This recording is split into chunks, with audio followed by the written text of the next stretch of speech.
Bonsoir à tous et à toutes. Shalom Aleichem. Dans la paracha de Pekoudé, on voit un verset un peu particulier. On va voir un verset qui impose une interrogation. Au B'Tsalel, on parle de Betzalel. Vous savez, Betzalel, c'est qui?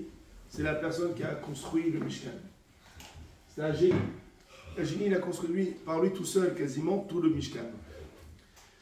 On dit Betzalel, Ben Ori, fils de Ori, Ben Hur, fils de Hur. Ça veut dire Hur, celui qui a été égorgé durant la faute du veau d'or. Ouais, le fils de Myriam. Alors, donc lui, c'est le petit-fils de Hur. Les Maté Yehuda de la tribu de Yehuda. Asa a accompli tout ce que Hachem a ordonné à Moshe. Le terme tout ce que Hachem a ordonné à Moshe est superflu. Normalement, on aurait dû dire Hachem Tziva Oto Moshe. Il a fait tout ce que Moshe lui a ordonné. Comment ça se passe? Dieu, il donne un ordre à Moshe et Moshe le transmet à Betzalel. Betzalel, il n'a pas parlé à Dieu. Dieu, il a parlé à Moshe, que Moshe a transmis à Betzalel. Donc, on aurait dû dire que Betzalel a fait tout ce que Moshe lui a ordonné. Or, au lieu de ça, le passage qui dit, il a accompli tout ce que Dieu a ordonné à Moshe. Alors là-dessus, Rashi répond, il reprend un passage de Masechet Brachot, du Talmud, page Nun Heh Amud Aleph, page 55. Alors je vous dis dans le texte même de la Gemara et pas dans les propos de Rashi. Amar Rabbi Shmuel ben Nachmani, il a dit Rabbi Shmuel ben Nachmani. Amar Rabbi Yonatan, il a dit Rabbi Yonatan. Betzalel al Shem Chokmato Nikra. Betzalel, d'abord d'où vient ce nom Betzalel? Qui c'est qui appelle ses enfants Betzalel? Il dit ce nom Betzalel, il a appelé par rapport à sa Chokma, par rapport à son intelligence. Quelle intelligence? Betzalel, ça change, on dirait Bretzel, on dirait des trucs là, pour les apéritifs. C'est qui appelle Betzalel? Il dit non, il a un nom Betzalel par rapport à sa Chokma. C'est quoi l'histoire? Besha'a Shamar Kadosh Baruch Hu le Moshe. Au moment où Kadosh Baruch Hu a dit à Moshe, l'air va, et Morlo la Betzalel va dire à Betzalel, Asili Mishkan, fais-moi un Mishkan. C'est quoi? C'est un tabernacle. Le Mishkan, c'est le temple portatif qui suivait les bénis Israël dans le désert. Fais-moi un Mishkan, Aaron, une arche sainte. On va mettre les tables de la loi à l'intérieur, Vechilim et les différents ustensiles qu'on avait besoin dans le temple. Donc lorsque Dieu il a dit à Moshe, il va dire à Betzalel de construire tout cela. Alors immédiatement, Moshe s'exécute. Alors Moshe il est allé, Ve'afar, mais il a changé l'ordre. Ve'amarlo, il a dit ainsi, Betzalel a construit Aaron une arche, Vechilim et les ustensiles, au Mishkan et le temple. Betzalel il a dit chaud, il a dit là, il a perdu la tête Moshe. C'est quoi cet homme? Moshe lui dit, fais l'arche, les ustensiles et le temple. Il dit, mais Amarlo, Betzalel, il dit à Moshe, Moshe Rabbeinu, Moshe notre maître, Min gauche et normalement, l'habitude chez les hommes, quand on emménage quelque part, qu'est-ce qu'on fait d'abord? D'abord, on construit la maison, on loue la maison, on achète la maison. Adam Bonevaït, un homme il construit une maison, et après il rentre à l'intérieur les meubles. Tu as déjà vu quelqu'un, il va chez Ikea, il commande les bureaux, il n'a pas la maison encore. Où tu vas mettre tout ça? D'abord tu as la maison et après, celui qui va chez Ikea au Boubalpa, avant qu'il ait la maison, il faut l'amener dans l'asile des fous. Oui ou non? D'accord? Comment toi, Moshe, tu peux me dire, fais l'arche, construis les ustensiles et après le temple? Mais non, mais normalement, l'ordre est l'inverse. Normalement, on construit d'abord le temple et après, on met les ustensiles, les meubles, l'arche. Mais attends, comment tu peux dire le contraire? C'est Arver Mishkan. Il dit, Betzalel, si maintenant je t'écoute, Moshe, je construis les ustensiles avant même le temple. Les ustensiles que je fais, les Khaler Nisam, où je vais les ranger? Où je vais les mettre? Il n'y avait pas de cave à l'époque dans le désert pour les ranger. Il n'y avait pas de box. Il dit, si je t'écoute, je construis tous les meubles et il n'y a pas le temple, où je vais les mettre? Chez peut-être, Kamarecha Kosh Baruch Hu, peut-être que Moshe, tu t'es trompé. Peut-être que Dieu, il t'a demandé différemment. Peut-être que Dieu, il t'a dit, assez Mishkan à reverquer. Peut-être, à mon avis, hein, je pense, Moshe, que tu te trompes. Je pense que d'abord, Dieu, il t'a dit de construire le temple et après les ustensiles. À Marlo, Moshe, il lui a dit, quel roule, qu'est-ce que t'es fort, Betzalel. D'accord? Il dit, tu as raison, je me suis trompé. Tu as raison. Moshe, il m'a donné dans cet ordre. D'accord? Il m'a dit d'abord de construire le temple et après les ustensiles. Et moi, je me suis trompé. J'ai inversé. Et il dit, mais franchement, Betzalel, t'es fort. Comment tu savais tout cela? Chémé peut-être. Betzel, elle, Aïta, peut-être que tu étais dans l'ombre de Dieu au moment où il m'a donné le commandement et que tu as écouté. Betzel, elle, à l'ombre de Dieu, ça forme le nom Betzel. Comment tu sais? Tu étais là quand Dieu m'a parlé. On dirait que tu étais à l'ombre de Dieu, tu as entendu. Comment tu sais qu'il m'a demandé de construire d'abord le temple après l'équilibre? Donc ça, c'est une petite histoire. On va certainement raconter qu'on est. Et que Rachid ramène au début de la paracha. La question, elle est, il ne faut pas nous prendre pour des enfants. Moshe, il est resté 40 jours et 40 nuits avec le bon Dieu pour recevoir la Torah. Il a reçu toute la Torah. Et dans la Torah, il y a des passages, on a envie de s'arracher les cheveux. Moi, je ne peux plus le faire. Il y a des passages très compliqués dans la Torah. D'accord? Que Moshe nous a transmis. Il a compris, il a enseigné. D'accord? Des choses très complexes. Tu vas dire que Moshe, c'est un bébé, il s'est trompé. Dieu lui dit construire le temple après les ustensiles. Et lui, c'est un bébé Moshe, c'est un enfant. Il se trompe, il dit non, Dieu il m'a dit les ustensiles après le temple. C'est quoi ces discussions de gamin? Comment Moshe, il a pu se tromper dans quelque chose qui est aussi simple? C'est impossible. Donc forcément, on est obligé d'approfondir le sujet et de donner un autre sens. Pour cela, dans la même page de la Gemara que je viens d'évoquer, toujours Brachot, page 55, les Tosfot, donc les petits-fils de Rashi, et tous sa fils, cette école talmudique de l'époque médiévale en France, ils disent, mais déjà, il y a une incompréhension dans cette Gemara. Pourquoi? Parce que, effectivement, dans deux endroits, Akadosh Baruch Hu, il demande de construire le temple et les ustensiles. Une fois dans la paracha de Teruma, et une deuxième fois dans la paracha de Kitissa. Dans la paracha de Teruma, Dieu il demande d'abord de construire les ustensiles, et après le temple il vient à la fin. Comme Moshe il avait dit au début, comme il est écrit dans la paracha de Teruma, Ve'asu Aaron Azeshetim, ils vont construire l'arche. Ve'asita Shulchan, tu feras la table. Ve'asita Menorat, tu vas construire le candélabre. Et à la fin, comment il y a marqué à la fin de la paracha de Teruma, Bezot Amishka, Bet Amishka, Taase Eserot. Et le Mishka, tu le feras sous forme de 10 rideaux. Donc, quoi que dans la paracha de Teruma, Dieu, effectivement, il demande à Moshe quoi? D'abord de construire les ustensiles et le temple à la fin. Déjà, on voit que Moshe ne s'est pas trompé. La paracha de Teruma, c'est ce qui est écrit. Comment Betsalel lui dit tu t'es trompé? Comment Moshe peut dire oui, je me suis trompé? Je suis désolé, Moshe ne s'est pas trompé. La paracha de Teruma, il aborde la mitzvah de construire tous les ustensiles et après le temple. Or, effectivement, dans la paracha de Kitissa, c'est différent. Dans la paracha de Kitissa, l'ordre est différent. Il est marqué comme cela. Il dit, les bénis Israël vont faire tout ce que je t'ai ordonné. Qu'est-ce qu'ils vont faire? Et toi, le Moaïd, un temps d'assignation. C'est quoi un temps d'assignation? C'est le temple, c'est le Mishkan.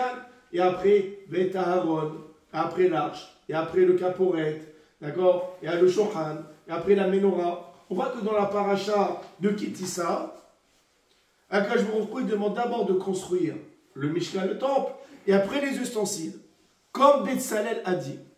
Donc, une contradiction, finalement, les deux ont raison. Moshe a raison. Oui, effectivement. Dans la paracha de Teruma, d'abord Dieu demande de construire les ustensiles, après le temple. Et dans la paracha de Kitissa, Betsalel a raison. Dieu demande d'abord de construire le temple, et après les ustensiles. Alors, Yaron Yaakov, pour un petit peu éclaircir un petit peu toute cette histoire, il dit comme cela. Il répond, il ramène un autre passage du Talmud, dans Masechet Menachot, page 29. Une barre extraordinaire. Tania, on amène une braïta. Rabbi Yosef et Rabbi Yehuda Omer. Rabbi Yosef et Rabbi Yehuda il dit, Aaron, l'arche sainte, on a mis des tables de loi à l'intérieur, chez Esh, de feu. D'abord de construire le Haron, il y a une arche en feu qui est descendue du ciel.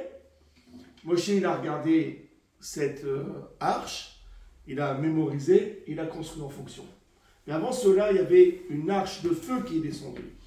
Veshulchan shel Esh, aussi la table en or qui était dans la tente d'assignation. Aussi, il y a une table en or qui est descendue pour montrer à Moshe comment il fallait la confectionner. Au menorah shel Esh, il y a aussi une menorah en feu. Yardou min shamaim, tous ces objets sont descendus du ciel. Vera'a Moshe, Moshe il les a regardés, il a mémorisé, Ve'asa kemotam, et il les a construites à l'identique. Il les a reproduites à l'identique. Chez Nema, et comme il est écrit, qu'est-ce qu'il a dit Dieu a Moshe? Il a dit regarde et fais. Regarde, qu'est-ce qu'il a regardé? Forcément que Dieu les a fait descendre du ciel. Ils sont descendus du ciel tous ces objets, Moshe les a fait. Alors, la Gemara est dit comme cela. Et là, j'ai joué au bout de ta logique. Dans ce cas-là, on n'a qu'à dire que le Mishkan, le temple lui-même, on n'a qu'à dire qu'il y a un temple qui est descendu du ciel en feu. Moshe il a regardé et il a construit à l'identique. Oui, puisque Dieu il a fait descendre des ustensiles pour montrer à Moshe. T'as qu'à dire pareil aussi qu'il en est de même pour le Mishkan. Alors la Gemara répond, ici concernant le Mishkan, le temple, il n'y a pas marqué regarde, il y a marqué tu le feras Kimishpato, comme sa loi, comme sa description. Ça veut dire quoi? Que le Mishkan, Dieu n'a pas fait descendre sur terre un temple pour que Moshe puisse regarder. Les autres, où il y a marqué regarde, ça veut dire quoi regarde? C'est-à-dire que Dieu il a fait descendre ses ustensiles sur terre et que Moshe devait les regarder pour les constituer. Tandis que le temple, le Mishkan a marqué tu feras Kimishpato, comme sa loi, comme sa description, comme c'est écrit. Ça veut dire que le Mishkan n'est pas descendu du ciel. La question elle est sur la Gemara.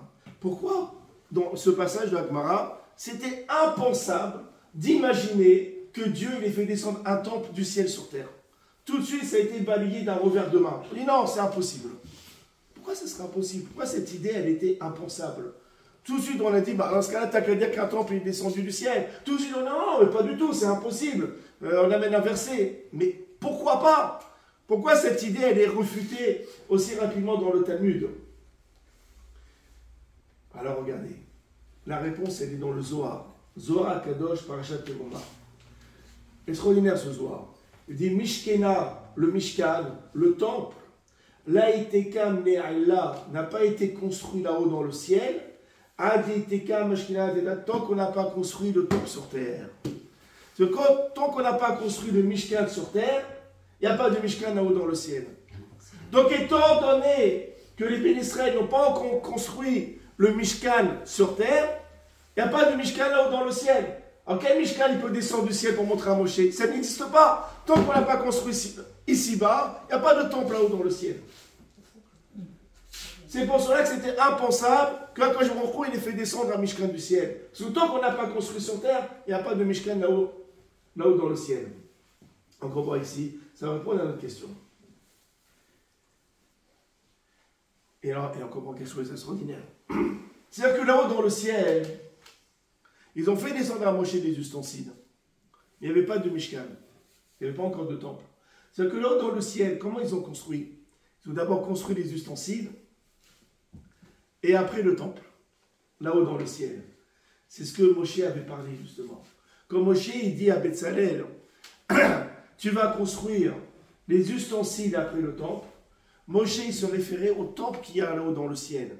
De la même manière que là-haut dans le ciel, ils ont construit d'abord les ustensiles et le temple à la fin, en toi aussi, Betzalel, tu devras faire pareil. Tu fais d'abord les ustensiles et après le temple. Et c'est de ça que parle aussi la paracha de Teruma. Toute la paracha de Teruma, elle ne parle pas du Mishkan que les bénis Israël vont construire dans le désert.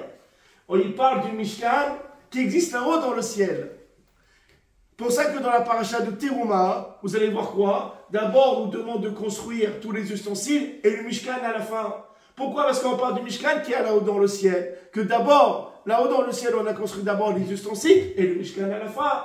Et c'est de ça que Moshe il a parlé à Betzalel. Tu vas faire là-haut comme dans le ciel. C'est quoi le comme dans le ciel? D'abord tu fais les ustensiles et après tu fais le Mishkan. Donc Moshe il ne s'est pas trompé. C'était pas un bébé. C'est que réellement Moshe il se référait au Mishkan céleste, au monde supérieur. Tandis que Betzalel, il n'était pas au même niveau que Moshe. Betzalel, c'était un grand hacham. Mais lui, il était dans le monde terrestre, dans le monde ici-bas. Lui, il dit non, écoute, il faut rester terre à terre, Baba Moshe. D'abord, on construit le Mishkan, le temple, et après les ustensiles. D'accord? C'est comme ça qu'il faut le faire. Et c'est d'ailleurs ce qu'il a fait Betzalel, c'est ce qui est écrit dans la paracha de Kitissa, que d'abord on construit le temple, et après les ustensiles. Dans la paracha de Kitissa, on parle du Mishkan terrestre. C'est pour ça que d'abord on nous demande de construire le Mishkan, et après les ustensiles. Donc réellement, il n'y a pas de débat, il n'y a pas un qui s'est trompé, un qui a raison, un qui a tort. C'est que les deux ne parlent pas du même Mishkan. Moshe il parle du Mishkan céleste. D'abord on construit les ustensiles, après le Mishkan, un paracha de Teruma. Betzalel il parle du Mishkan terrestre. D'abord on construit le Mishkan, et après les ustensiles, c'est le paracha de Kitissa. Donc il n'y en a pas un qui s'est trompé, un qui a tort. C'est que réellement les deux ne parlent pas de la même chose. Déjà ça change déjà la nature des choses. Maintenant regardez, il y a quand même un problème par rapport à cela. Même si on a donné une réponse, sur la remarque qu'il a fait Betzalel à Moshe, il a dit, mais si je construis les ustensiles avant le temple, où je voulais mettre les ustensiles? Ouais, un peu lourde cette remarque. Il dit comme cela. Il dit, qu'est-ce qu'il y a? On ne peut pas les mettre les entreposer dans un endroit. Bah, construis-les. Là-bas, on va trouver un hangar dans le désert. On va les mettre dans un endroit. Puis on attend qu'on construit le temple. Ils sont rangés dans un coin. Pourquoi? C'est impossible de mettre des meubles ou des objets dans un endroit avant qu'on ait construit la maison. C'est faisable. En plus, dans le Midrash Rabbah avec Baraba Yud Gimel, on nous dit quoi? On nous dit que le Mishkan, la construction de ce temple, a été conclue, a été terminée le 25 Kislev. Et vous savez quand est-ce qu'on a fait l'inauguration, quand est-ce qu'on a rentré les ustensiles à l'intérieur? Rosh Chodesh Nissan. Presque 6 mois après. Donc on voit que même si tu as construit le Mishkan avant les ustensiles, et ben les ustensiles tu les as laissés dehors pendant 6 mois. Donc c'est quoi cette remarque qui dit Betzalel? Et si j'ai construit les ustensiles, où je vais les mettre? Et baba, même si tu construis le Mishkan avant, les ustensiles tu ne vas pas les mettre dedans, pas avant 6 mois. Donc le problème reste indemne, le problème reste intact. On ne comprend pas cette remarque qu'il a fait Betzalel à Moshe. Forcément, qu'il y a un sens beaucoup plus profond derrière cette histoire.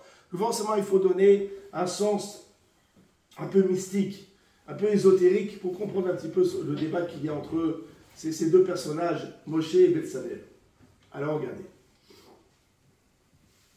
Dans Masechet Shabbat, traité d'Amudik Shabbat, page Jamais d'Aleph, Amoud Aleph, page 31, il y a un verset de Isaïe qui est commenté là-bas, qui dit, dans Isaïe chapitre 33, Irat Hashem hi otsaru. La crainte de Dieu est son coffre. C'est-à-dire que la crainte de Dieu, c'est un coffre. Rachid explique, ça veut dire quoi?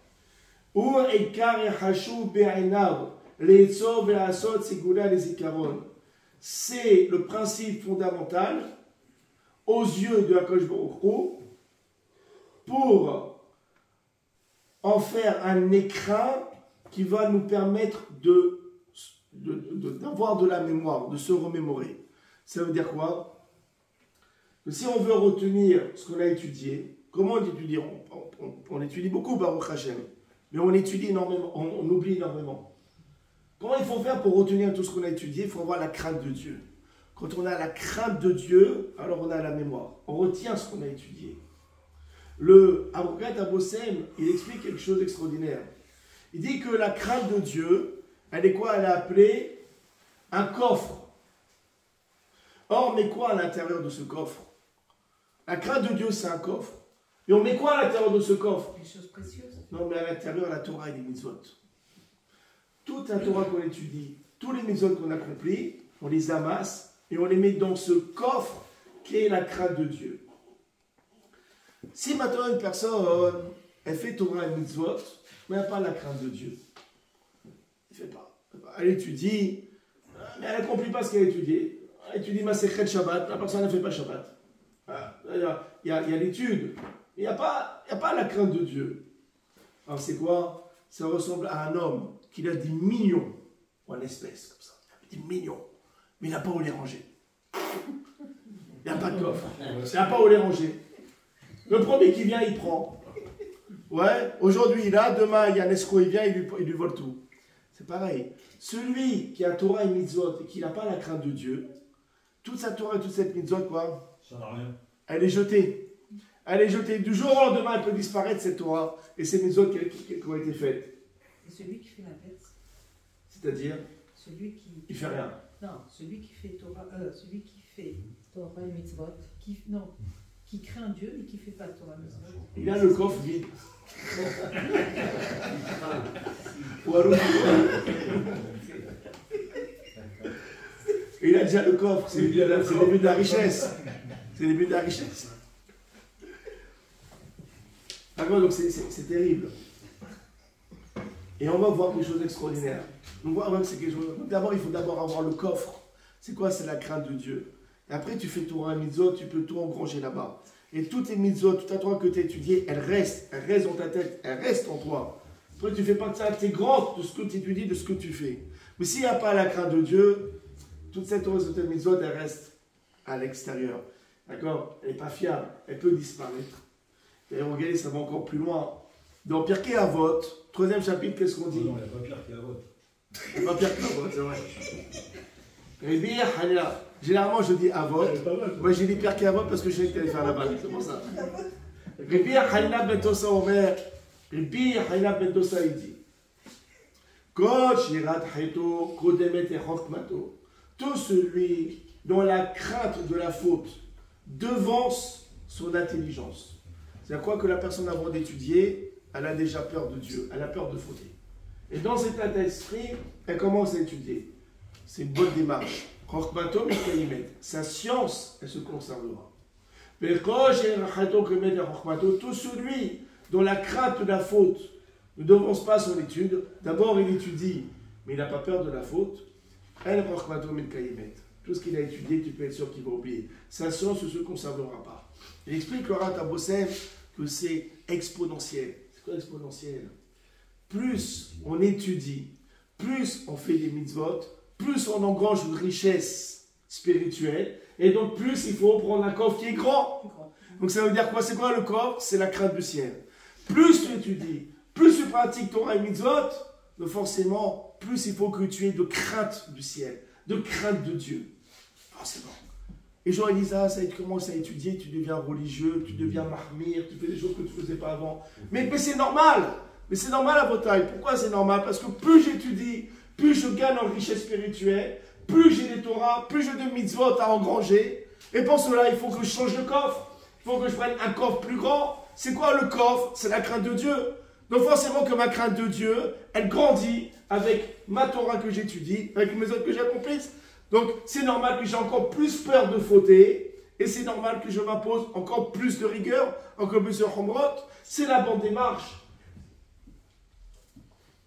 Et donc c'est ça réellement la Yirat Hashem. Il faut retenir que c'est le coffre de Torah et Mitzvot. Maintenant on comprend quelque chose d'extraordinaire. Vous savez, le Mishkan,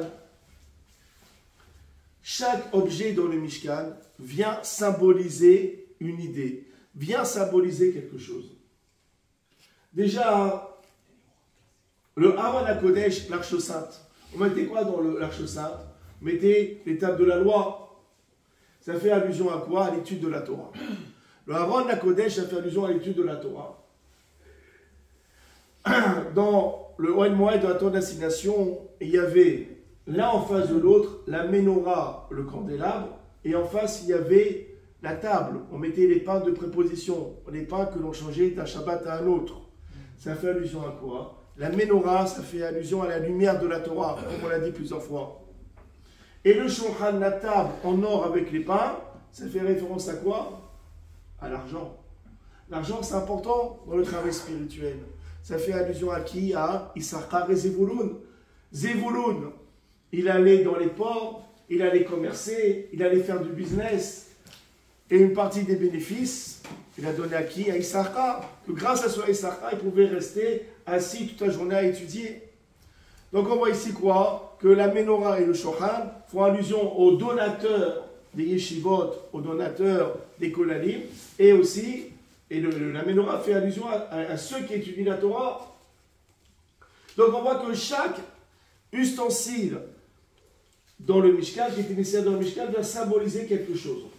Mais à Botaï, le Mishkan, le temple en soi, il vient symboliser quoi? Le coffre. C'est le coffre. Le Mishkan, c'est le coffre. Alors maintenant, on comprend. Si le Aaron, l'arche, ça vient représenter l'étude de la Torah. Les ustensiles viennent représenter les mitzvot. Donc le Mishkan, qui est le coffre, le Mishkan représente quoi? La crainte de Dieu. C'est ce qu'on a vu justement en expliquant le passage de Pirkei Avot.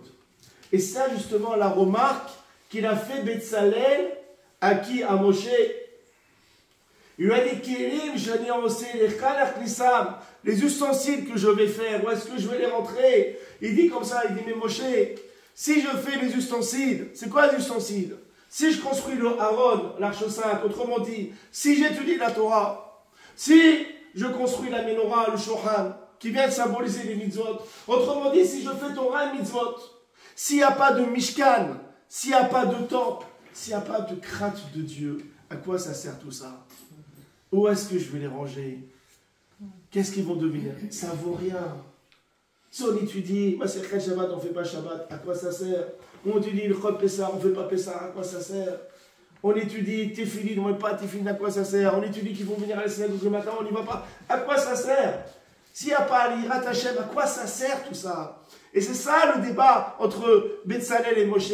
Il a dit, si je construis les ustensiles avant le Mishkan, où je vais les mettre les ustensiles? Autrement dit, toute cette Torah que je vais étudier, toute cette mitzvot, s'il n'y a pas l'écrin, s'il n'y a pas le temple, s'il n'y a pas le coffre, s'il n'y a pas la crainte de Dieu, à quoi ça sert tout ça? C'est du vent, c'est des singeries. C'est ça la remarque qu'il a fait Betzalel à Moshe. Ça prend tout de suite une autre ampleur. Mais là, actuellement, il n'y a pas de temple. Et oui, mais l'idée, les il y a quoi? Il y a un hôtel idolâtre. Non, ou alors non, dans la... Ouais, non, mais c'est un hôtel idolâtre. Bon. Oui, au nom de toi disant. Non, voilà. Voilà. Ouais, mais moi ça me fatigue ça. J'ai pas envie qu'il y ait un charter qui vienne me chercher. Mais qui ramène en Tunisie. Dans la Torah, il te dit voilà. qu'il faut. On en reparlera à la fin.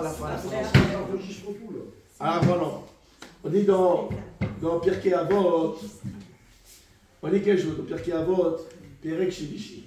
Et Bir Azab Ben Azaria, il dit quelque chose. Il dit, regardez, quelque chose de Mishnah compréhensible. On dit, Imen Chokma, En Ira.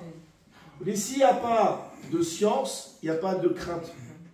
Imen Ira, s'il n'y a pas de crainte, En Chokma, il n'y a pas de sagesse. On se mord la queue, on n'arrivera à rien sinon.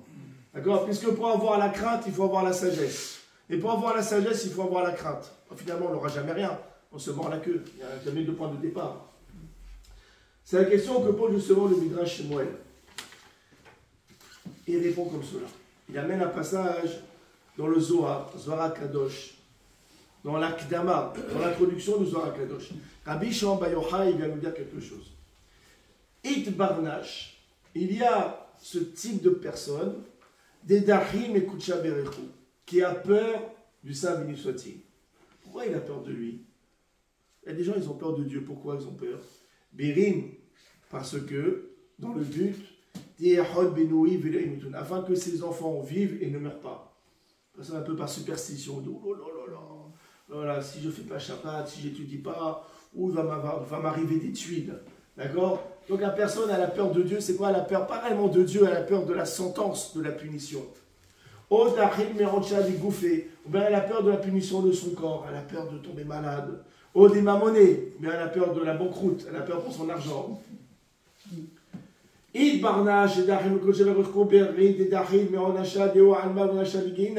a des personnes qui ont peur de Dieu parce qu'ils ont peur de la punition de ce monde et ils ont peur aussi de l'enfer. Imagine des diables avec des fourches de feu, pas qu'elle pensait j'ai chaud. D'accord? La personne à cause de ça, elle a peur de Dieu. Alors il dit quoi le Zohar? Il dit Teren Ilen, c'est deux types de crainte, hein, cette crainte. La vikara dir ainun, le charchadile. C'est pas la crainte principale, ni la racine de la crainte. C'est pas la meilleure des craintes. C'est une crainte de Dieu qui est superstitieuse. J'ai peur de Dieu parce que j'ai peur de la punition. C'est pas le top, il nous dit le Zohar. C'est ce qu'on appelle la girat aonesh. Ce qu'on appelle dans le Moussa la crainte de la punition. C'est le niveau le plus bas de la crainte de Dieu. Mais il y a une autre crainte qui est beaucoup plus élevée. Il dit comme ça le Zohar, c'est quoi la crainte principale? C'est d'avoir peur de son maître. Pourquoi? Parce qu'il est puissant et il gouverne. Et ça, c'est la crainte principale qui existe dans tout le monde. C'est-à-dire quoi? La meilleure crainte, c'est que je n'ai pas peur de la punition. J'ai peur. C'est une peur révérentielle. C'est une peur de la grandeur de Dieu. J'imagine sa grandeur, sa force, sa puissance. C'est ça qui me fait peur. Ce n'est pas la punition. Ça, c'est le niveau le plus élevé de la crainte de Dieu. C'est ce qu'on appelle Irat Aromemut, la crainte élevée. En matin, en Bretagne, on ne peut pas se lever le matin et avoir une crainte révérentielle de Dieu, une crainte de sa grandeur comme cela. Il y a une méthodologie. D'accord? On y arrive crescendo. Comment? Le cheminement est le suivant. D'abord, pour commencer, quand on vient à pratiquer Torah Mitzvot, on est tous obligés de passer par là, par Irat Onesh. D'abord, toujours si on a pratiqué parce qu'on a peur de la punition. On a commencé parce qu'on avait des problèmes, parce qu'on connaissait des malades, et parce qu'on avait peur de telle ou telle chose. On a toujours commencé un peu par crainte de la punition, par superstition. Il faut passer par cela. Ensuite, qu'est-ce qu'on a fait? On a ouvert des livres. On est parti écouter des cours. On s'est enrichi. On a étudié. Et donc, par conséquent, on s'est élevé mentalement.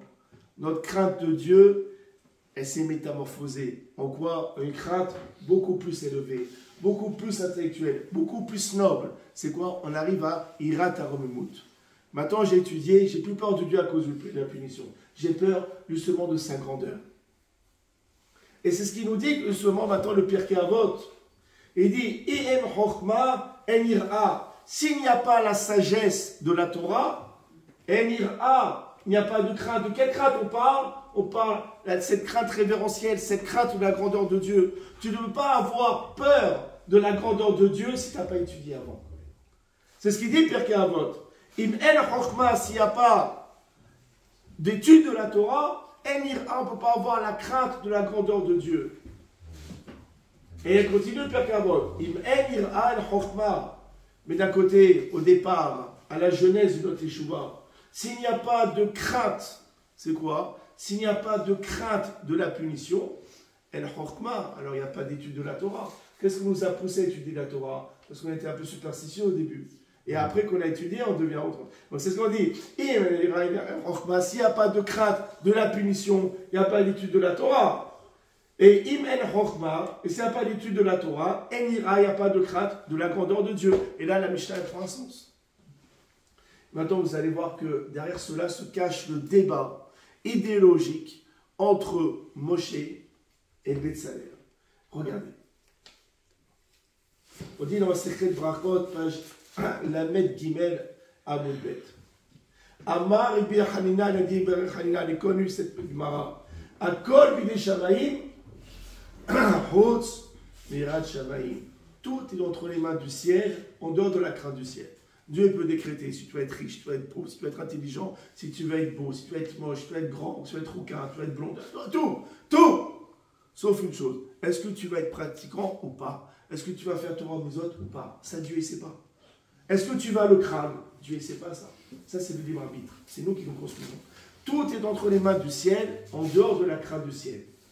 D'où on le sait, schéma comme il est écrit, c'est un moment où Moshe Rabbeinu, il parle aux Hébreux, il dit, Ve'ata Israël, et maintenant, peuple d'Israël, qu'est-ce que Hachem te demande? Qui me lira? Il te demande simplement de le craindre. Qu'est-ce qu'il y a maintenant? Parfois, vous voulez pratiquer, vous ne voulez pas pratiquer. Finalement, qu'est-ce que Dieu vous demande? Il vous demande simplement de le craindre. Habekul, genre, c'est pas quelque chose d'important. C'est pas quelque chose d'extraordinaire. Genre, c'est une petite chose. Entre nous, c'est une petite chose de craindre Dieu. Moi, j'ai dit, qu'est-ce qu'il vous demande? Il demande simplement de le craindre. Genre, c'est rien. Mais quoi? Mais craindre Dieu, c'est un travail de toute une vie. Comment Moshe il a pu dire, il vous demande simplement cela? C'est ce qu'elle dit la Gemara. Elle dit, est-ce que la crainte du ciel, c'est une petite chose?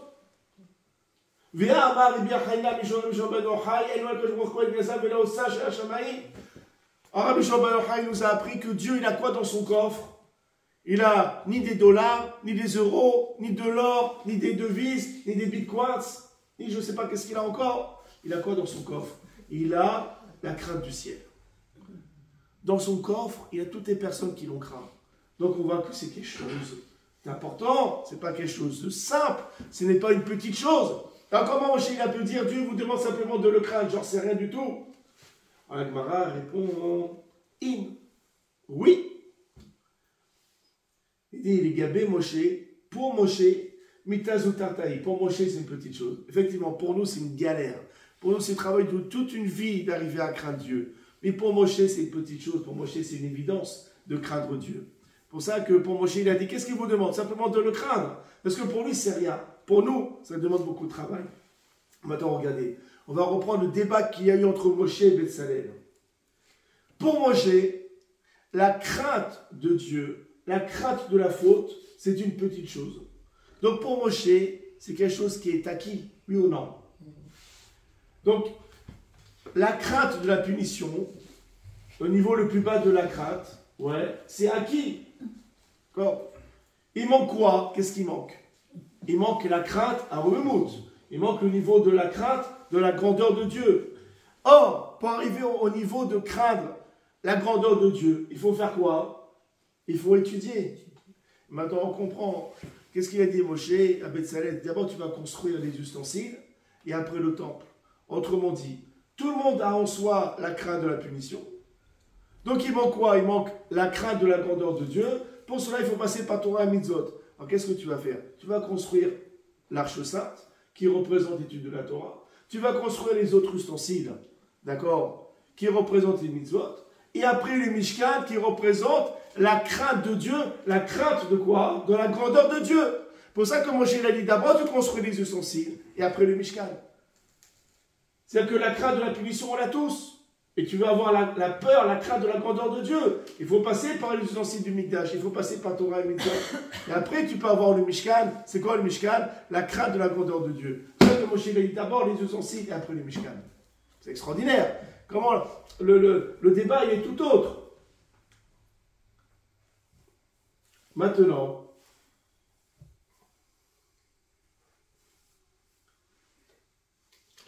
on va quoi? Que pour Betsalel, non. Pour Betsalel, il représente un petit peuple.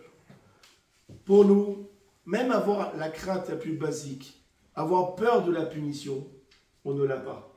Après, on continue à faire des bêtises. On n'a pas peur qu'un jour Dieu va nous foudroyer, nous envoyer une maladie ou nous envoyer quelque chose. Non, on continue à faire des avérantes, on continue à faire des fautes. Pourquoi? Parce que même la crainte basique de la punition, on ne l'a pas. Donc il dit, Betsalel, il dit, mais Moshe, toi tu parles pour ton niveau, mais pour le petit peuple, même la crainte de la punition, ils n'ont pas. Donc qu'est-ce qu'il faut faire? Il faut d'abord construire le Mishkan, d'abord construire le temple. Comme ça, on a une base de crainte de Dieu, une base de crainte divine. D'abord, on a le coffre, d'accord? Et après, on construit quoi? Le Haron, étude de la Torah, on étudie la Torah. Après, on construit les ustensiles, on fait mitzvot. Une fois qu'on a ramassé tout cela, on a un coffre pour ranger tout cela. D'accord? Mais de base, il faut d'abord construire le Mishkan. Au moins qu'on ait cette crainte de la punition. C'est pour ça que Betsalel, il a dit à Moshe, non, d'abord on construit le Mishkan et après les ustensiles. Pour dire que même le peuple, ils n'ont pas la crainte de la punition. Donc on va d'abord construire le Mishkan. Comme ça, ils ont au moins une crainte. Ne serait-ce même que la crainte de la punition. Et comme ça, Torah et Mitzvot, qui sont représentés par les ustensiles, il y aura un coffre pour ranger tout cela. D'accord? Et donc on comprend maintenant le débat qu'il y avait entre la marloquette, entre Moshe et Betsalel. C'est pas deux enfants qui ont dit il faut faire les meubles avant et après la maison. Non. Ça c'est au gars qu'on nous apprend comme cela. On voit qu'il y a une discussion idéologique, métaphysique justement entre eux. je vais terminer sur quelque chose. Nous apprenons quoi? Que l'ordre est, à l'époque où il y avait le Beth Amikdash, l'ordre était ainsi. C'est quoi? Que réellement, comment ça s'est passé la construction du temple? Effectivement, d'abord ils ont construit le temple, le Mishkan, pour avoir la crainte de la punition, la crainte de la faute. Après, ils ont amené les ustensiles qui représentent Torah et Mitzvot. Et une fois qu'ils ont appris Torah et Mitzvot, qu'ils ont fait Torah et Mitzvot, ils peuvent avoir la crainte justement révérentielle, la crainte de la grandeur de Dieu. Et c'était pareil, à l'époque, quand un juif il venait au temple pour offrir un sacrifice, ça se passait de la même manière. Qu'est-ce qu'on faisait? D'abord, on rentrait dans le Beth Amikdash. Imaginez un petit peu la beauté du Beth Amikdash. Cette grandeur, les Kohanim habillés en blanc, les Kohanim en train de chanter, tous les sacrifices, ça ne s'arrêtait pas, les trompettes, ça devait être comme de la folie, tout ce bâtiment en or. Dès qu'on rentre, déjà on rentre, on a une feuja. On rentre, on a déjà une crainte. C'est quoi? Tu ne te tiens pas, avec légèreté dans cet endroit-ci. D'accord? Donc déjà, tu amènes sur toi quoi? La frayeur, la crainte de la faute, déjà. Tu as peur de mal te comporter dans cet endroit-ci. Après, qu'est-ce que tu fais? Tu offres ton sacrifice. Tu accomplis une mitzvah. À travers cette mitzvah, alors cette crainte, elle se métamorphose en quoi? Une crainte de grandeur divine. Et quand tu ressors du temple, après avoir fait ton sacrifice, tu n'es plus la même personne. Tu es un juif qui a la crainte de la grandeur de la Kadosh Baruch Hu. À Botaï, c'est pareil pour nous. C'est pareil pour nous. Quand on rentre dans la synagogue, on doit ressentir la même chose. Dans la synagogue, comment il est écrit dans Masechet Megillah, page Kaftet, page 29. Vaïhi lahem metash me'at. Dieu a dit, je serai pour eux un petit temple. C'est quoi un petit temple? Ce sont les synagogues et les maisons d'études de la diaspora. Chaque synagogue est appelée quoi? Un petit mikdash, un petit temple. C'est-à-dire quand on rentre dans une synagogue, on doit être imprégné de frayeur. Oula, je suis dans la synagogue. Oh là là, je ne veux pas parler de football. Je ne veux pas rigoler avec mes copains. Je ne veux pas parler de blagues. Attention, c'est un endroit qui fait peur. On amène sur nous quoi? Iradachet, la crainte de la faute. Après, qu'est-ce qu'on fait dans la synagogue? On met les téphilines, on met talit, apporte talit avant, talit, téphilines, ouais. On fait le schéma Israël, on fait l'Amida, on répond au Kaddish, d'accord? Après, on va au cours du rabbin, on étudie la Gemara, on étudie du Beth Yosef. Oula, la crainte qu'on avait de la punition, elle se transforme, elle évolue en quoi? Une crainte à remonter de grandeur de Dieu. Quand on sort de la synagogue, on n'est plus la même personne qui en est rentrée. On est une autre personne. On sort en étant une personne, justement, qui a la crainte révérentielle, la crainte de la grandeur de la Kadosh Baruch Hu.